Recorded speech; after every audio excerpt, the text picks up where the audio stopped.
Дед мой рассказывал Шафеев. Вот эти Шафеевы на 12, как называется? Подводах ехали. Остальные, сколько было их?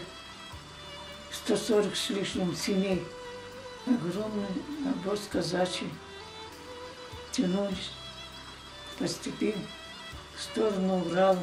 А еще опасная была дорога. Кочевники нападали, воровали детей даже.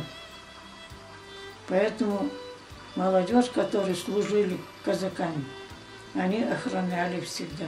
С того времени прошло почти 180 лет. Варна совсем другая, большая, красивая, многонациональная.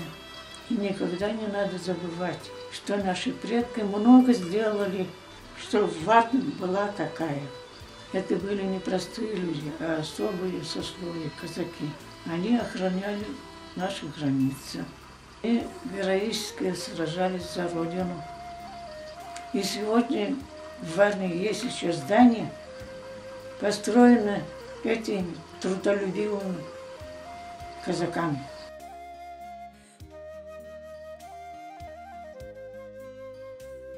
Зяев Ракип сначала был директором школы, а потом преподавал, учил нас в начальных школах. Прямо с первого урока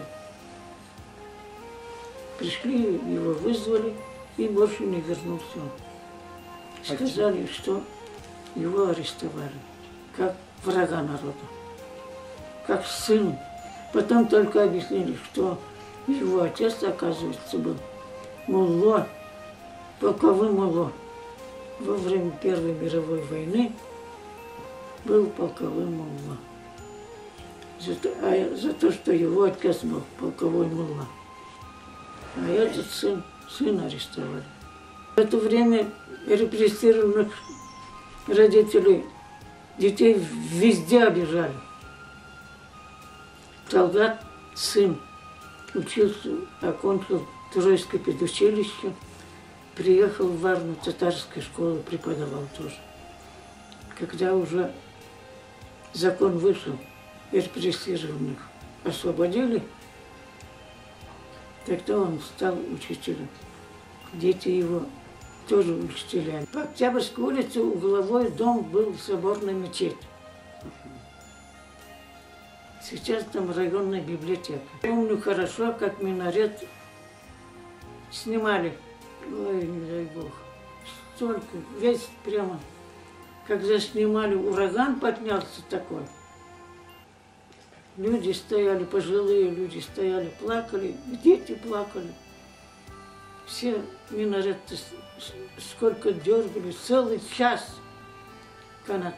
А тут старики, которые написали местной власти заявление, чтобы минарет не снимали. Их всех отправили, репрессировали. А во дворе соборной мечети мадраса была. Где сейчас находится магазин Алим, жила детская консультация. До революции там мулла жил, их северная мечеть.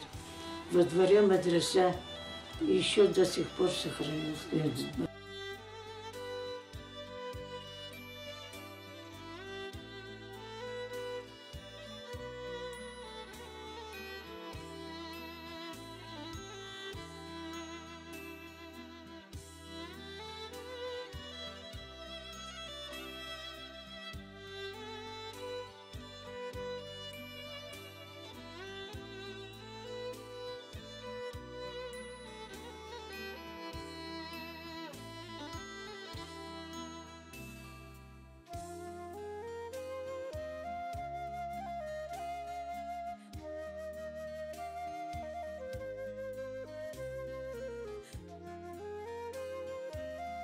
Молодой, ему было 26 лет только, начальником станции. Влюбился в дочь атамана Кочурова, даже знаю. Дилара ее звать. И тесть построил зятю с дочерью дом Двухэтажный был дом, я помню хорошо. Вот если примешь мусульманскую веру, то отдам дочь. И он согласился. Детский сад Умка перед войной был построен. Построили русскую среднюю школу. А потом в войну школу закрыли. Перешли в 41 по 43 год. Госпиталь был. До конца войны вообще моста не было через речку. На лодках переправлялись. Мост был каменный, вот, внизу. Во время половодья уже не переходишь.